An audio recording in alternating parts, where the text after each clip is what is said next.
ছোটবেলায় যখন রাজস্থানে থাকতাম এটা আমার ফেভারিট খাবার ছিল।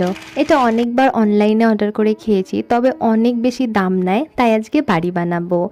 তো প্রথমেই আমি একটুখানি হালকা দরদরা করে পিষে নেব, একটুখানি গোলমরিচ, লবঙ্গ, জিরে আর জোয়ান। এখন নিয়ে নেব 250 গ্রাম বেসন, তার মধ্যে ওই মশলাটা দেব, একটু নুন, হলুদ আর লঙ্কার গুঁড়ি দেব, তেল দিয়ে ভালো করে ময়াম দেব। এখন জল দিয়ে না একটুখানি নরম করে মেখে নিতে হবে, বেশি টাইট করে মাখা যাবে না। এখন আমি এই মেশিনটা না অনলাইনে কিনেছি, এই বিভিন্ন ধরনের চানাচুর বা এরকম নিমকি টাইপের জিনিস বানানোর জন্য। এখন কড়াইতে আমি দিয়ে দিয়েছি তেল। তেল গরম করে এই মেশিনটাকে না ইজিলি এরকমভাবে প্রেস করলেই আমাদের এই সেউ ভাজাগুলো তৈরি। এর সঙ্গে অনেকগুলো আমাদের এরকম ডিজাইন করার জন্য দিয়েছে। তো এগুলোকে ভেজে ভেজে তুলে নিয়ে ভেঙে নিলেই কিন্তু তৈরি। আওয়াজেই বুঝতে পারছেন কতটা পারফেক্ট হয়েছে।